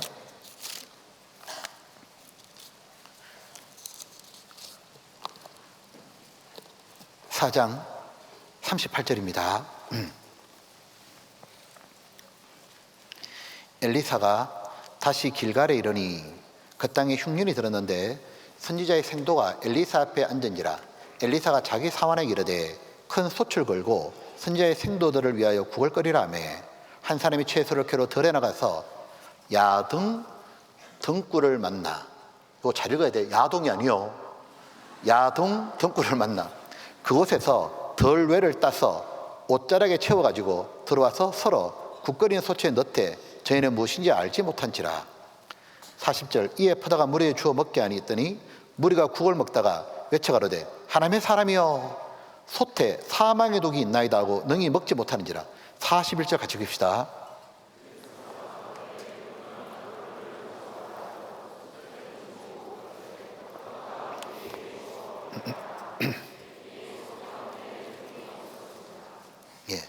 자, 요 기적은 사망의 독을 고친 사건이잖아요. 자, 내용은 이거죠. 보면 그림으로 펴면 이겁니다. 흉년이 들어가지고 먹을 게 없으니까 이 선지자 생도들이 덜판에 가보니까 이런 야등 등굴이 있는 거예요. 이 등굴에 이런 덜외가 달려있는데 이게 먹는 건 줄 알고 그래서 이 가루 내가지고 솥에 넣었습니다. 근데 어떻게 했냐, 이거 먹으니까 집단 식중독이 걸리는 거예요. 이거 계속 먹다가 죽게 생긴 거예요. 사망의 독이 들어있나이다. 그때 엘리사가 어떻게 하느냐 하면 다시 여기에다가 가루를 뿌리니까 엘리사가 가로되 그러면 가루를 가져오라 하여 솥에 던지고 가로되 퍼다가 무리에 주어 먹게 하라며 이에 속 가운데 해독이 없어지라. 드디어 독이 사라져버린 거예요. 자, 이 사건입니다. 자, 이 사건은 뭘 뜻할까? 이거요. 이 엘리사잖아요. 엘리야는 예수님의 그림자고 엘리사는 성령님의 그림자를 할 수 있습니다. 자, 이런 거죠. 엘리사가 사역을 마치고 불병거 타고 하늘에 올라갔잖아요. 승천했잖아요. 예수님이 이 땅에 오셔가지고 33년 동안 계시다가 십자가 죽으시고 부활하시고 성천하셨잖아요. 그 다음 성령님이 내려오셨습니다. 엘리야가 하고 난 다음에 엘리사가 사역했잖아요. 예수님이 이 땅에 계시고 떠난 다음에 성령님께서 역사하시는 거예요. 이 성령께서는 무슨 일을 하시냐면 예수님을 증거해서 사람들을 구원받게 하는 일을 하시잖아요. 성령님은 구원받은 성도들, 교회와 함께 엄청난 구원의 역사를 일으키시잖아요. 이 엘리사가 엘리야한테 갑절의 영감을 달라고 그랬잖아요. 그리고 실제로 엘리사는 엘리야보다 더 많은 기적을 행했습니다. 그것처럼 예수님이 이렇게 하신 말씀 기억나시죠? 요한복음 14장에 뭐라 했냐면 나를 믿는 자는 나의 하는 일을 저도 할 것이요 또한 이보다 큰 것도 하리니 이는 내가 아버지께로 감이라. 아니, 예수님은 하신 일보다 예수님이 하늘에 가시고 나면 더 큰 일을 할 거라는 거예요. 자, 이런 일이 벌어졌잖아요. 예수님은 5,000명을 이 오병이어 기적으로 육신을 살렸잖아요. 근데 성령께서 오시고 난 다음에 베드로를 통해서 5,000명의 영혼을 복음을 통해 구원받게 했잖아요. 구원받게 하는 게 훨씬 더 큰 일이잖아요. 바로 성령님을 가리키는 거예요. 엘리사가.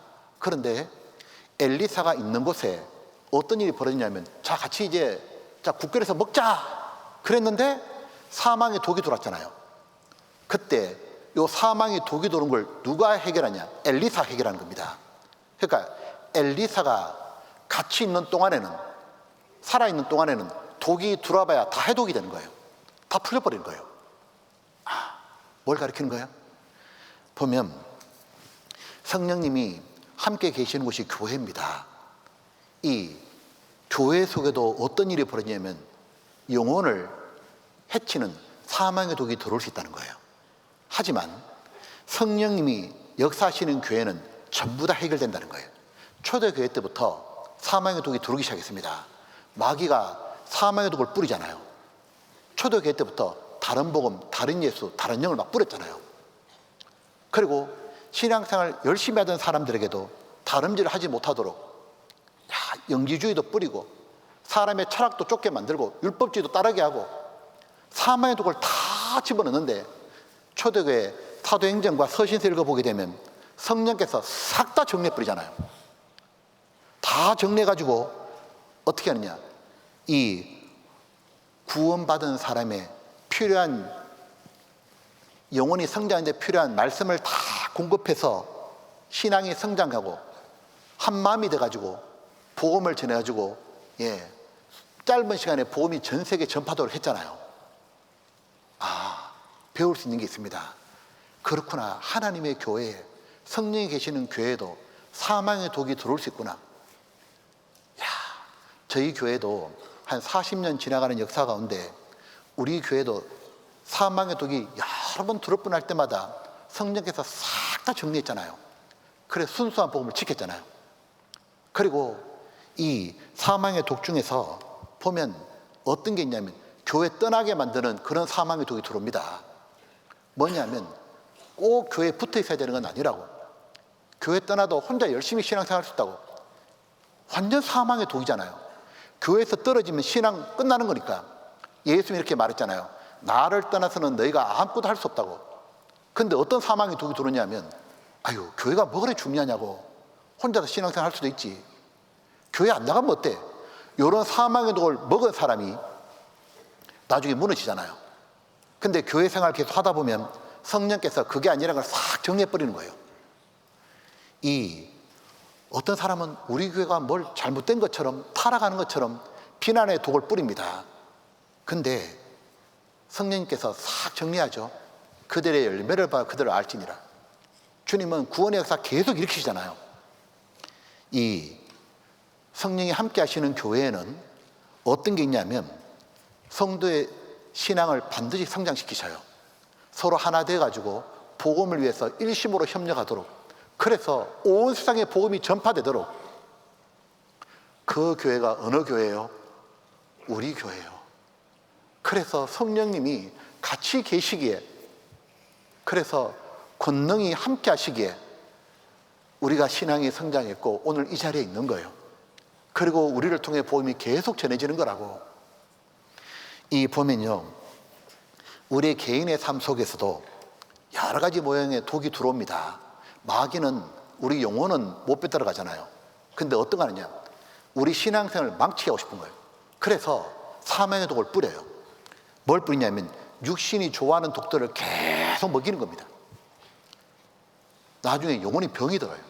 영혼이 병 들고 나면 힘차게 신앙생활을 못 하잖아요. 전도도 못 하고 아무것도 못 하잖아요.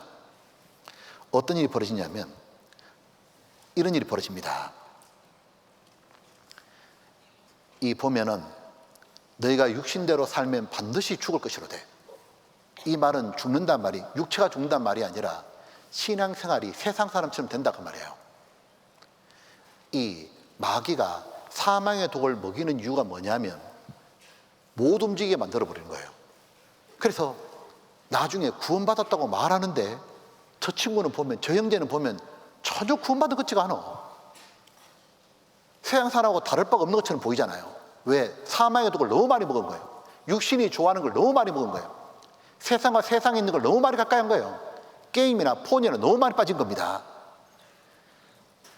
그때 어떻게 해야 돼요? 잘 기억하셔야 돼요. 내가 영혼의 병이 들고 사망의 독을 너무 많이 먹었잖아요. 그럼 어떻게 하냐? 엘리사한테 가면 돼요. 성령님께 가면 돼요. 교회에 오면 된다고요. 영혼의 병이 든 사람은 이 육신의 병은 의사한테 가잖아요. 영혼의 병이 들고 자기가 문제가 있다 싶으면 빨리 교회로 와야 되는 거예요. 교회는 영혼을 치료하는 병원이잖아요. 엘리사가 있는 것처럼 성령께서 계셔서 우리를 치료하는 거예요. 다시 가루를 풀어주잖아요. 싹 나와버린 거예요. 이 교회는 이게 있습니다. 에베소 5장에 보게 되면 이는 곧 물로 씻어 말씀으로 깨끗하게 하사 거룩하게 하시고 자기 앞에 영광스러운 교회로 세우사, 바로 교회에서 말씀으로 깨끗하게 해주는 거예요. 이런 느낌 받을 때 없어요? 교회에서 이렇게 주일 말씀을 듣는데 저 말씀 오늘 내한테 하시는 말씀이야. 하나님이 진짜 내한테 하시는 말씀이야. 그리고 마음이 깨끗하게 씻겨지는 느낌이 와요. 여러분, 교회에 왜 와요? 자, 물어볼게요. 토요일하고 주일날 교회 왜 가요? 뭐라고요? 안 가면 아빠한테 혼난다고요? 그건 중학생이 그렇게 하잖아요. 그냥 고등부잖아, 고등부. 저는 교회를 왜 가냐 물어보면 이렇게 대답해요. 나는 깨끗해지고 싶어요. 씻겨지고 싶어요. 세상에 살다 보니까 죄가 묻어 들어오잖아요. 그때 교회 가서 말씀을 들으면 영혼이 깨끗해지는 거예요. 물로 씻어 깨끗한 것처럼 말씀이 물인 거니까 깨끗하게 씻어주는 거예요. 땀을 흘려가지고 온몸에 땀이 범벅에 먼지가 덕지덕지 묻었으면 빨리 집에 가서 샤워하고 싶잖아요. 개운하잖아요. 어떤 일이 벌어지냐면 내 마음이 너무 안 좋아. 요즘에 친구들하고 있으면서 일주일 동안 학교 다니면서 내 마음이 너무 안 좋아. 그럼 주일을 기다리는 거예요. 토요일을 기다리는 거예요. 하나님, 내 마음을 깨끗하게 씻어주세요. 보면 교회는 성도들이 내 발을 또 씻겨줍니다. 요한복음 13장에 내가 주와 또는 선생이 되어 너희 발을 씻겠으니 너희도 서로 발을 씻는 것이 옳으니라. 서로가 발을 씻겨주는 것처럼 교회 딱 오게 되면 사망의 독이 또 풀려. 어떻게 풀리냐면 형제자매 살아가는 모습 보잖아요. 간정 듣잖아요. 싹 풀려버린 거예요. 한 번은 이 청년의 모임 때 갔는데 어떤 형제가 부모님께 핍박을 너무 많이 받는 거예요. 교회 나가지 말라고, 예수 믿지 말라고, 집에 쫓겨났어요. 부모하고 절연이 됐어요. 부모한테 맞은 거예요. 그동안 한 번도 맞은 적이 없다는데 부모한테 이 복음 전하다가 맞고 쫓겨나고 집에서 전화를 안 받아버린 거예요. 근데 보니까 너무너무 힘들 것 같은데 이 형제가 뭐라고 한정하느냐면 이렇게 한정하는 겁니다. 나는 또 맞아도 된다고. 나는 부모님께 또 뺨 맞아도 되고 또 쫓겨나도 되고, 다만 우리 아버지 구원받게 해달라고, 우리 어머니 구원받게 해달라고, 나는 또 맞아도 된다고, 또 쫓겨나도 되고. 딱 그 감정 딱 듣는데 어떤 마음 드느냐면, 나는 신앙이 아무것도 아니잖아요. 교회 와가지고 봉사하는 모습을 보는데 이 아이, 갓난아이, 이 20대 후반 30대 초반 어린 자매님이 주부입니다. 그 갓난아이를 등에 덜쳐본 거예요. 포대기에. 아침부터 저녁까지 봉사하다 보니까 어떤 일이 벌어지냐면, 아이가 이렇게 매달려 있다 코가 뒤로 처지잖아요. 애가 떨어질 것 같아. 그때 제가 이렇게 교회에 있다가 딱 쳐다보는데, 그 아이를 보는데 내가 너무너무 부끄러운 거예요. 저렇게 힘들어도 저렇게 아이를 데리고 저렇게 하루 종일 봉사하는데 너무너무 부끄러워. 마음이 깨끗하게 씻겨지잖아요. 보면 학생들 중에도 어릴 때 구원받고 핍박받아도 교회 오지 마라 해도 교회 열심히 나가고, 그리고 믿음 지키고 또 다른 사람에게 전도하고 가족들 전도하고, 그런 제가 자매를 본 적이 있습니다. 마음이 얼마나 시원한지 몰라.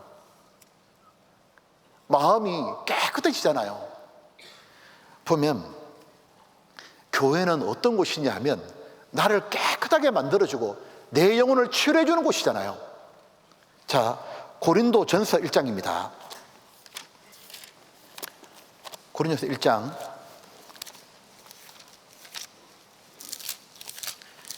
1장 1장 8절입니다. 8절 주께서 너희를 우리 주 예수 그리스도의 날에 책망할 것이 없는 자로 끝까지 뭐랬죠? 경고케 하시리라. 너희를 불러 그의 아들 예수 그리스도 우리 주로 더불어 교제케 하시는 하나님 이쁘시도다. 자, 이렇게 한번 보시죠. 여기서 중요한 말씀이에요. 끝까지 경고케 하시리라. 그리고 방법이 뭐냐? 우리 주로 더불어 교제케 하시는 하나님 이쁘시도다. 아, 하나님은 교회 속에서 너를 끝까지 경고케 해줄 거라고. 자, 여러분, 아무리 더러운 것이 묻어있는 그릇도 있잖아요. 물에 오래 담겨놓으면 더러운 거 다 빠져나갑니다. 내가 아무리 문제 많고 내가 죄성이 아무리 강해도요, 교회 안에 끝까지 거하잖아요. 주님이 바꾸어 준다고요. 기어코 고쳐서 경고케 만들어줍니다. 끝까지. 예수님의 수지자가 베드로잖아요. 예수님이 베드로 만나고 난 다음에, 베드로야 나를 따라오너라. 내가 너로 사람 낚는 어부가 되게 하리라. 베드로는 예수님을 따라갔습니다. 근데 항상 올바르게만 따라갔습니까? 아닙니다. 베드로는 항상 올고던 길로만 간 게 아닙니다. 따라가다가 옆으로 샌 적도 있어요. 옆으로 샌 정도가 아니라 따라가지도 않을 뿐만 아니라 아예 대적을 했잖아요. 사람이 두려워가지고 예수님을 3번이나 부인하잖아요. 예수님 십자가 못 박히니까 그 앞에서 자기는 절대로 예수님 버리지 않겠다 해놓고는 예수님 싹 버려버리잖아요. 저분 누군지 모르겠다고 3번 부인하고 아예 나중에 맹세하고 저주까지 해버리잖아요. 그냥. 근데 베드로가 나중에 사도로 우뚝 섰어요. 수많은 사람을 구원하고 베드로 전후서 성경을 기록했잖아요. 어떻게 그렇게 되냐 그 말이에요. 어떻게. 하나님의 말씀을 자세히 들어야 되잖아요. 예수님이 뭐라고 말했냐면, 베드로야 나를 따라오너라 이렇게 말씀했잖아요. 베드로야 한 번도 넘어지지 말고 나를 따라오너라. 그렇게 안 하셨다고요. 베드로야 넘어져도 좋으니까 다시 일어나서 끝까지 나를 따라오너라. 내가 너로 사람 낚는 어부가 되게 할 거다고. 내가 반드시 너를 사람 낚는 어부로 바꿀 거니까 너는 넘어지면 또 일어나고 넘어지면 또 일어나고 끝까지 따라오느라고. 베드로가 넘어지자 사탄이 밀가루로 더 청구했잖아요. 저런 인간이 무슨 사도가 되겠냐고. 그때 예수님은 뭐라 했냐면, 베드로야 네 믿음이 떨어지지 않게 내가 기도했다고. 베드로야 내가 너를 위해 네 믿음이 떨어지지 않기를 기도하였노니 너는 돌이킨 후에 형제를 굳게 하라. 마귀는 우리로 죄를 짓게 하고 넘어뜨리잖아요. 아담을 넘어뜨렸던 마귀는 계속 우리를 넘어뜨리잖아요. 근데 주님은 우리 편이에요. 주님은 넘어진 우리를 불쌍히 여기고 다시 일어나라고 다시 세워주시잖아요. 죄를 지어 넘어졌는데 주님이 다시 세우고, 넘어지면 다시 세우고, 넘어지면 다시 세우시고, 그래서 오늘 이 자리에 있는 거예요. 주님이 만약에 내 편이 돼가지고 계속 받아주시고 세워주지 않았다면, 말씀으로 세우지 않았다면 오늘 우리가 이 자리에 있겠냐고요. 아주 엎드리지 않으면 여호와께 손으로 붙으심이로다. 그 말씀대로 주님은 우리를 끝까지 세우잖아요. 자, 오늘 이 자리에 자신이 혹시 베드로 같다고 생각하는 분 있어요? 죄를 짓고 마음이 너무 상하고 괴로워서 울고 있는 형제나 자매님들 있어요? 그런 죄를 지은 자신이 너무 싫고 자신의 신앙에 완전히 실패했다고 느껴지는 그런 사람 있어요? 낙담하고 주저앉아 있어요? 그러지 말아요. 왜? 주님, 우리가 그럴 줄 다 알고 계셨어요. 주님이 다시 오라 그래요. 베드로 넘어질 거 다 알고 계셨다고요. 베드로야, 딱 한 가지만 하면 된다. 끝까지 따라오너라. 예수님이 그랬잖아요. 시몬아 시몬아 베드로야, 사단이 밀가부로 다르고 너희를 청구하였으나 넘어질 거 다 알고 계셨다 그 말이에요. 내가 너를 위하여 네 믿음이 떨어지지 않기를 기도하였느니 너는 돌이켜 내 영제를 굳게 하라. 넘어질 거 다 알고 계셨고 딱 한 가지 요구하셔요. 일어나라. 끝까지 따라오너라. 끝까지 교제에 있어야 된다. 넘어졌으면 다시 와라. 주님은 은혜의 보좌, 우리를 언제나 자녀로 대우해 주시는 거예요. 교회 와서 또 말씀 들으라고. 자기 잘못을 뉘우치고 정말 고쳐달라 그러잖아요. 하나님이 말씀으로 고쳐버리는 거예요. 문제는 보셔요. 예수님을 3번이나 부인했던 베드로도 주님이 고쳐가지고 사도를 우뚝 세웠잖아요. 음란과 살인죄 지었던 다윗도 주님이 고쳐가지고 더 이상 그러지 않도록 고쳐줬잖아요. 삼손도 큰 죄를 지었지만 주님이 고쳐줬잖아요. 마지막에는 삼손을 통해서 하나님의 영광 받으셨잖아요. 하나님은 아무리 큰 죄에 빠진 사람이라도 귀엽고 경고케 할 수 있습니다. 하나님이 누구셔요? 돌덩어리도 아브라함 자손 만들 수 있잖아요. 모든 게 가능한 하나님이, 그분이 우리 편인 거예요. 그분이 나를 위해 죽으셨고 그분이 교회에 계시는 거예요. 그분이 나를 붙잡아 주는 거예요. 하나님이 내 편이니까 교제에 계속 나오는 거예요. 보면 진짜 문제는 뭐냐? 고쳐달라고 하지 않는 거예요. 매달리지 않는 게 문제인 거예요. 계속 그렇게 사는 게 문제예요. 여러분, 내년에 어떻게 살고 싶어요? 올해 어떻게 살고 싶어요? 작년처럼 계속 그래 살아도 돼요? 그렇게 세상과 교회 양다리 걸치고 살아서 좋은 게 뭐든가요? 사람들을 주님 품으로 인도했어요? 아니면 본인 마음이 즐거웠어요? 아니면 부모님을 기쁘게 했어요? 다른 사람의 유익을 줬어요? 그렇게 살다 주님 만나면 남을 게 뭐예요? 이대로는 안 되는 겁니다. 보셔요. 이 그림이 누군지 아시겠죠? 누굽니까? 누구예요? 롯 말이에요. 롯. 자기는 구원할 때 불과한데 얻은 것 같으랴. 소돔 고모라가 불탈 때 여기에 롯이 자기 2딸대로 나왔잖아요. 자, 여기서 한 가지 마지막 정리해 봅시다. 우리는 롯처럼 되면 안 됩니다. 이 롯의 문제는 뭐였냐면 아브라함을 떠났거든요. 근데 롯이 아브라함을 떠나기 전에, 아브라함은 하나님이 함께 하시는 분이잖아요. 근데 아브라함 떠나기 전에 롯이 한 게 뭐냐? 독을 계속 마시고 있었습니다. 롯은 애굽에 갔다가 세상 화려한 걸 딱 본 거예요.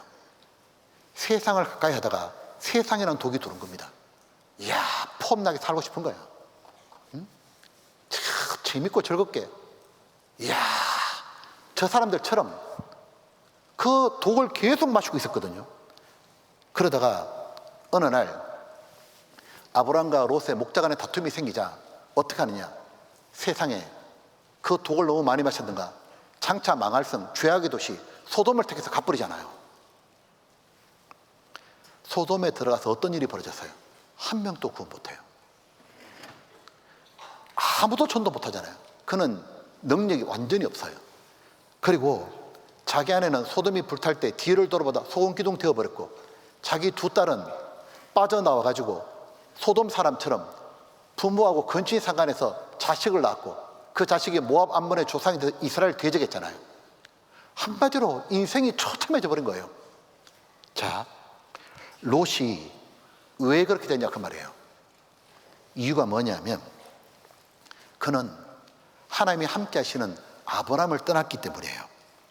이거 알아요? 성경 읽어보면 롯이 아브라함 떠나고 난 다음에요, 하나님이 소돔에 있는 롯에게 단 한 번도 안 나타나요. 아브라함에게만 나타나지. 롯이 소돔에 들어가고 난 다음에 문제가 뭡니까? 세상 독을 해독시켜줄 하나님의 말씀이 안 내려왔다는 거예요. 만약 롯이 아브라함만 떠나지 않았다면 하나님의 말씀이 계속 내려와가지고 자기는 세상 독도 다 해독됐을 거예요. 아브라함을 떠나는 순간 엘리사의 가루가 없는 것처럼 하나님의 말씀이 자신의 독을 빼내줄, 치료해줄, 영혼을 고쳐줄 말씀이 안 내려버린 거예요. 그런데 롯이 신앙이 회복될 수 있는 결정적인 기회가 한 번 와요. 무엇이냐면 하나님이 크게 징계 내린 거예요. 그래서 창세기 14장에 보게 되면 롯이 아브라함 떠나고 난 다음에 소돔에서 자리 잡고 살다가 이 소돔하고 북쪽에 있는 그돌라움의 동맹군하고 나라끼리 전쟁이 붙었잖아요. 전쟁에서 소돔 고모라 져버려요. 북쪽의 그돌라움의 왕 연합군들이 이 소돔 고모라 사람들을 포로로 끌고 가는데 롯도 끌려가 버렸잖아요. 롯과 자기 가족과 자기가 그렇게 악착같이 모았던 재물까지 다 털려버려요. 그래서 저 위쪽까지 자기 전부를 잃어버린 거예요. 끌려갔잖아요. 그때 이 소식을 삼촌 아브라함이 듣잖아요. 듣더니 자기 조카 롯이 절에 돼 있으니까 막 마음이 불타잖아요. 구원하기 위해서 자기 집에서 기른 318명의 가신을 데리고 용사처럼 쳐들어가잖아요. 그래서 북쪽까지 올라가서 급습해가지고 싹 다 빼들어 옵니다. 자, 빼들어서 상상해봐요. 다시 삼촌 덕분에 다시 죽을 줄 알았는데 가족하고 재산까지 다시 되찾아가 돌아오는 길이에요. 그때 그러면 롯은 어디로 가야 돼요? 아브라함한테 갔어야죠. 그때라도 갔어야 되는데 어떻게 하느냐? 다시 소돔으로 가는 거예요. 그때 소돔 왕이 영접하러 나와요. 아브라함 덕분에 자기 백성과 재물이 다 돌아오잖아요. 그때 이 소돔 왕이 뭐라고 말하냐면, 내 소돔 백성들만 내게 보내고 아브라함 네가 얻었던 전리품 네가 다 가져가라고. 그때 아브라함이 뭐라 그래요? 참 아브라함 멋지잖아요. 한마디 딱 하잖아요. 네 말이, 내가 아브라함이 소돔 왕 네가 나를 부자 만들었다 그렇게 말할까 봐 안 받는다고. 너가 전쟁에 승리를 줬냐? 내 주 하나님이 기적적인 승리를 주셨고 전리품을 준 거라고. 네가 해준 게 아니라고. 딱 재물 하나도 안 받아버리잖아요. 그때 롯은 뭘 받습니까? 아브라함의 신앙을 받잖아요. 아브라함은 저때도 하나님께 영광 돌리는구나. 하나님이 기적적으로 도와준 게 맞구나. 그때라도 뭐죠? 따라갔어야 돼. 근데 롯은 그때도 안 가는 거. 그때도 안 가고 여전히 소돔에 눌러앉았잖아요. 결국은 뭐예요? 소돔이 불타버릴 때 다 털려버린 거예요. 부끄러운 구원의 대표가 되어버리잖아요. 롯의 잘못은 딱 한 가지입니다. 아브라함을 안 따라간 거예요. 아브라함한테만 갔다면 반드시 복을 받잖아요. 하나님의 축복이 야곱에 있었거든요. 야곱은 두 아내가 있잖아요. 레아와 라헬. 두 아내 다 치고받고 다투고 찢고 뽑고 싸워도 레아와 라헬이 야곱을 다 안 떠났어요. 각기 하나님이 축복을 다 줬잖아요. 우리들이 이 교회에 주님이 계시고 고쳐주는구나, 바로 그곳에 있어야 됩니다.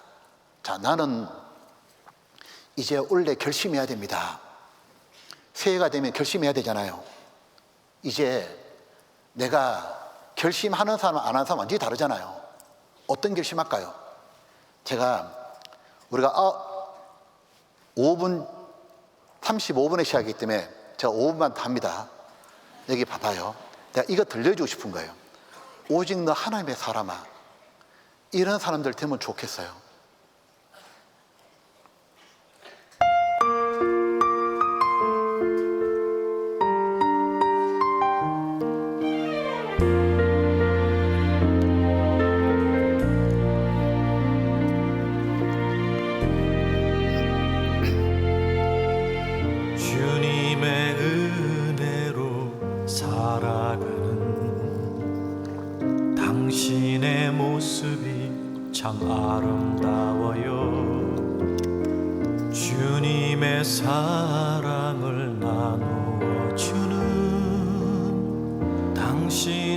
모습이 너무 아름다워요.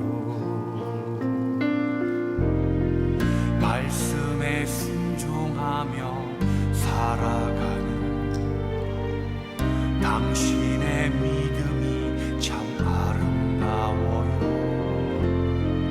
주님이 맡긴 사명 감당자라는 당신의 모습이 너무 아름다워요.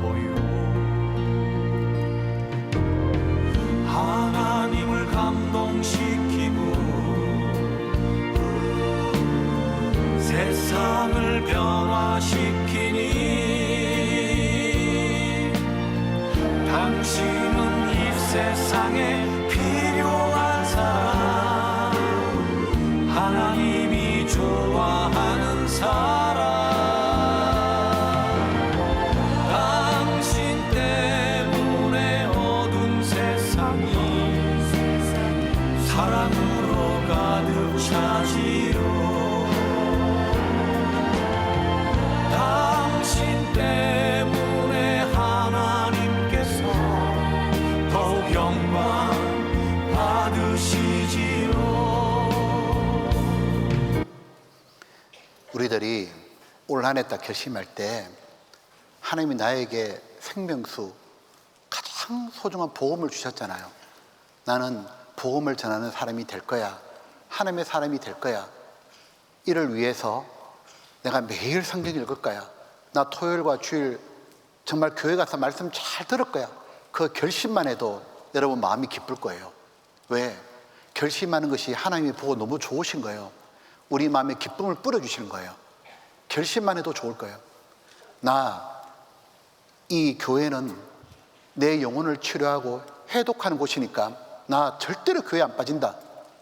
그 결심 하나님이 얼마나 좋아하실까요? 그렇게 결심하고 여기 있는 모든 분들이 하나님의 사람이 돼가지고 이 복음을 온 세상에 전해주는 그런 귀한 사람이 되면 좋겠습니다. 같이 기도하겠습니다.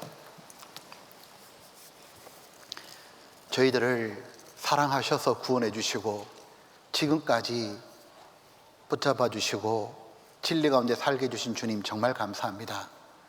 우리 귀한 고동부 형제 자매님들 하나님의 사람이 되어서 주님이 생명수로 주신 이 복음을 온 세상에 전할 수 있도록 하나님 굳게 세워주시옵소서.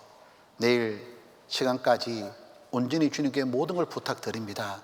저희를 더욱 은혜로 충만하게 채워주옵소서. 저희를 사랑하시는 예수님 이름으로 기도드렸습니다. 아멘. 네, 수고 많으셨습니다.